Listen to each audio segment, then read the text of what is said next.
प्रधानमंत्री नरेंद्र मोदी ने बीकानेर में 24,000 करोड़ रुपए से अधिक की विकास परियोजनाओं का किया लोकार्पण और शिलान्यास। राजस्थान को बताया अपार सामर्थ्य और संभावनाओं का केंद्र। हरियाणा के मुख्यमंत्री मनोहर लाल ने अपने विशेष चर्चा कार्यक्रम में ऑडियो कॉन्फ्रेंसिंग से किया सब्जी एवं फल उत्पादक प्रगतिशील किसानों से संवाद।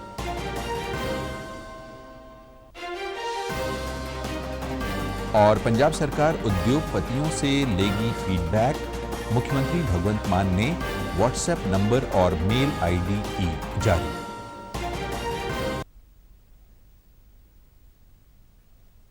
नमस्कार, चंडीगढ़ से आपका स्वागत है। मैं हूं आशुतोष मिश्रा। अब समाचार विस्तार से। प्रधानमंत्री नरेंद्र मोदी के राजस्थान दौरे में विकास का एजेंडा शीर्ष पर रहा। प्रधानमंत्री ने बीकानेर में आयोजित कार्यक्रम में सड़क, रेल और ऊर्जा से जुड़ी करीब 24,300 करोड़ रुपए से अधिक की विकास परियोजनाओं का लोकार्पण और शिलान्यास किया। इसमें बीकानेर भिवाड़ी ट्रांसमिशन लाइन और लगभग 10,950 करोड़ रुपए की लागत से हरित ऊर्जा गलियारे के लिए निर्मित अंतर्राज्यीय ट्रांसमिशन लाइन के पहले चरण का उन्होंने लोकार्पण किया। मोदी ने अमृतसर जामनगर आर्थिक गलियारे के 6 लेन वाले ग्रीनफील्ड एक्सप्रेस वे के 500 किलोमीटर लंबे खंड का लोकार्पण भी किया। जम्मू कश्मीर से जोड़ेगा। जामनगर और कंडला जैसे बड़े कॉमर्शियल सी पोर्ट भी इसके जरिए राजस्थान और बीकानेर से सीधे जुड़ जाएंगे। एक तरफ जहां बीकानेर से अमृतसर और जोधपुर की दूरी कम हो जाएगी, तो वहीं जोधपुर से जालोर और गुजरात की दूरी भी घट जाएगी। पीएम ने बीकानेर में 30 बिस्तरों वाले कर्मचारी राज्य बीमा निगम अस्पताल का लोकार्पण किया। इसके साथ ही बीकानेर रेलवे स्टेशन के पुनर्विकास की आधारशिला भी उन्होंने रखी।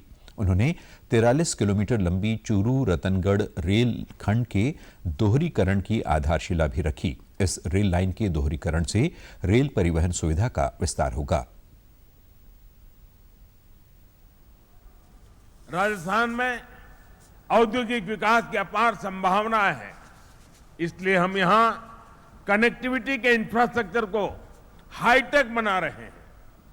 तेज रफ्तार एक्सप्रेसवे और रेलवे से पूरे राजस्थान में पर्यटन से जुड़े अवसरों का भी विस्तार होगा। पीएम मोदी ने अपने संबोधन में कहा कि हमने सीमांत गांवों को देश का पहला गांव घोषित किया है। जो बॉर्डर इलाके दशकों से विकास से वंचित थे, उनके विकास के लिए जीवंत गांव योजना शुरू की गई है।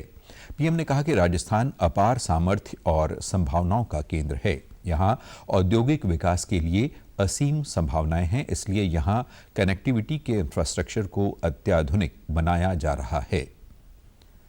हरियाणा के मुख्यमंत्री मनोहर लाल ने अपने विशेष चर्चा कार्यक्रम के तहत कल ऑडियो कॉन्फ्रेंसिंग से सब्जी एवं फल उत्पादक प्रगतिशील किसानों से संवाद किया।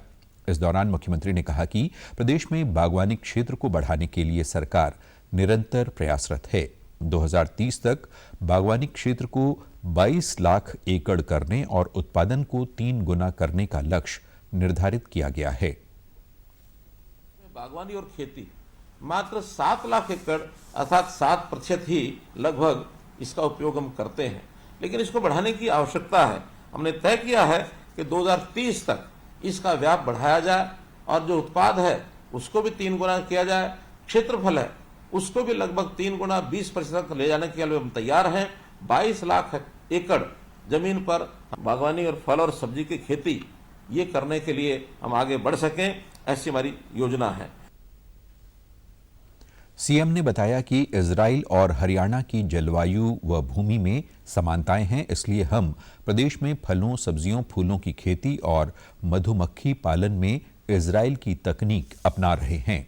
बागवानी को बढ़ावा देने के लिए राज्य सरकार ने भावांतर भरपाई योजना फलों व सब्जियों के लिए लागू की है। मुख्यमंत्री ने रेवाड़ी जिले के प्रगतिशील किसान अजीत सिंह को बैंगन की खेती में अधिक मुनाफा कमाने पर सम्मानित करने के निर्देश दिए। बागवानी फसलों की आसानी से बिक्री व उचित मूल्य सुनिश्चित करने के लिए प्रदेश में 1000 किसान उत्पादक समूह बनाए जाने का लक्ष्य है। अब तक 731 FPO बनाए जा चुके हैं। इस दौरान किसानों ने मुख्यमंत्री का आभार जताते हुए कहा कि राज्य सरकार ने जिस प्रकार की नई योजना चलाई है उससे कृषि लागत में कमी आने के साथ साथ उपज की बाजार तक पहुंच भी सुनिश्चित हुई है। पंजाब में उद्योगों को बढ़ावा देने के उद्देश्य के साथ पहल करते हुए मुख्यमंत्री भगवंत मान ने कल राज्य के उद्योगपतियों से फीडबैक मांगने के लिए व्हाट्सएप नंबर 8198-91948 और ईमेल आईडी जारी की। उन्होंने कहा कि ये सुझाव राज्य सरकार को पंजाब में उद्योग को उत्साहित करने के लिए नीतियां बनाने में मदद करेंगे। मुख्यमंत्री ने कहा कि राज्य को तेज आर्थिक विकास की राह पर डालने के लिए सरकार ने पंजाब में उद्योग को बढ़ावा देने का फैसला किया है। पंजाब सरकार पंजाब नूं रंगला बनाउण लई एक होर नवीं पहल करन जा रही है। असीं उद्योगपतियां नूं, इंडस्ट्रीलिस्ट नूं, उन्हां नूं भी असीं इत्थे लैके आउणा है। जिहड़े इत्थे हैगे ने उन्हां नूं फैक्ट्रियां चलाउण लई चंगा माहौल देना है।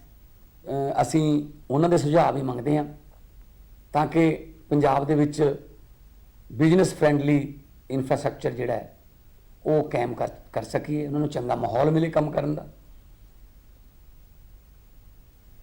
भगवंत मान ने कहा कि राज्य में उद्योगों को नए प्रोजेक्ट लगाने के साथ साथ राज्य सरकार मौजूदा औद्योगिक इकाइयों को उद्योग अनुकूल माहौल भी मुहैया करवाएगी, जिससे वो अपने कामकाज का विस्तार कर सकें।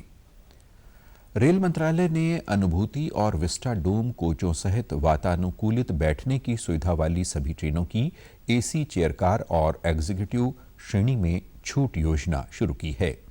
ये छूट मूल किराए पर अधिकतम 25% तक होगी। लागू होने वाले अन्य शुल्क अलग से लगाए जाएंगे। ये छूट तत्काल प्रभाव से लागू की जाएगी। इसके लिए पिछले 30 दिनों के दौरान 50% से कम भरी सीटों वाली श्रेणियों वाली ट्रेनों को ध्यान में रखा जाएगा। पहले से सीट आरक्षित करा चुके यात्रियों के किराए का कोई रिफंड स्वीकार्य नहीं होगा।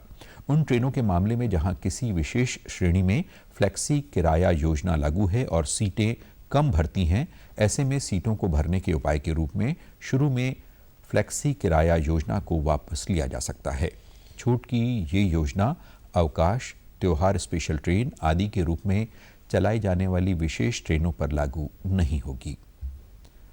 हरियाणा के उप मुख्यमंत्री दुष्यंत चौटाला ने पद्मा योजना की समीक्षा बैठक की अध्यक्षता की।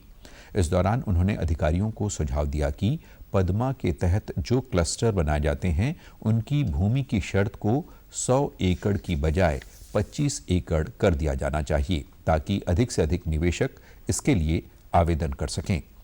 उन्होंने जानकारी दी कि हरियाणा सरकार द्वारा पद्मा में भी वेंचर कैपिटल फंड स्थापित किया जाएगा, ताकि वन ब्लॉक वन प्रोडक्ट के तहत अधिक से अधिक युवा एंटरप्रेन्योर बन सकें।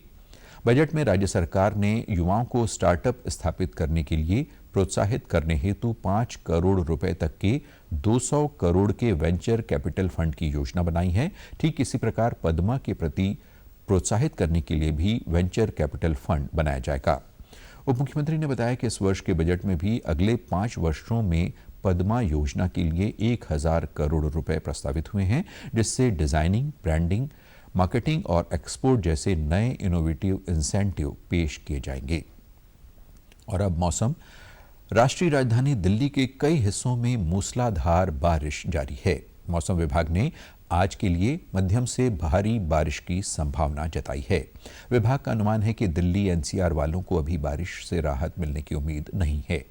बारिश से राजधानी और NCR के कई इलाकों में जल भराव की समस्या पैदा हो गई तथा कई इलाकों में जाम लग गया है। दिल्ली में पिछले 24 घंटों के दौरान जुलाई में अब तक तीसरी सबसे अधिक वर्षा रिकॉर्ड की गई है।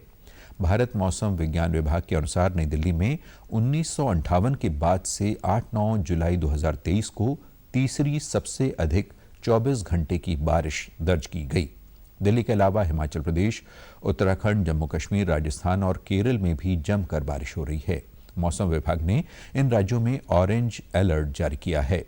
पंजाब, हरियाणा और चंडीगढ़ में शनिवार सुबह से शुरू हुई बारिश आज शाम तक जारी है। भारी बारिश के कारण पुल के ऊपर से पानी बह रहा है। कई सड़कों को बंद कर दिया गया है। लगातार हो रही बारिश की वजह से चंडीगढ़ की कॉलोनियों का बुरा हाल है। लोगों के घरों में पानी भर गया है।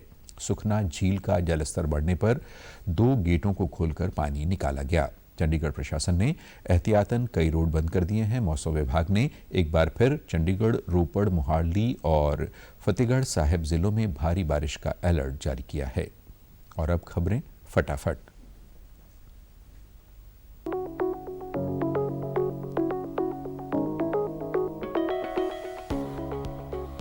केंद्रीय रक्षा मंत्री राजनाथ सिंह की 2 दिन की मलेशिया यात्रा कल से।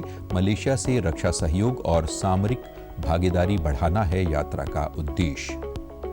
जम्मू कश्मीर में भारी बारिश के कारण पवित्र श्री अमरनाथ यात्रा दूसरे दिन भी अस्थायी तौर पर स्थगित। हजारों तीर्थयात्री रामबन में फंसे। लोकसभा चुनाव को लेकर मिशन मोड में भाजपा। केंद्रीय गृह मंत्री अमित शाह आज नई दिल्ली के छतरपुर में जनसभा को करेंगे संबोधित। और लक्ष्य Sen Canada open badminton tournament के फाइनल में पहुंचे। पीवी सिंधु सेमीफाइनल राउंड में हुई बाहर। और आप हमारे समाचार YouTube channel DD News Chandigarh, Facebook DD News Chandigarh और Twitter handle DD News CHD पर भी देख सकते हैं। इसी के साथ चंडीगढ़ से समाचारों का सिलसिला समाप्त होता है। नमस्कार।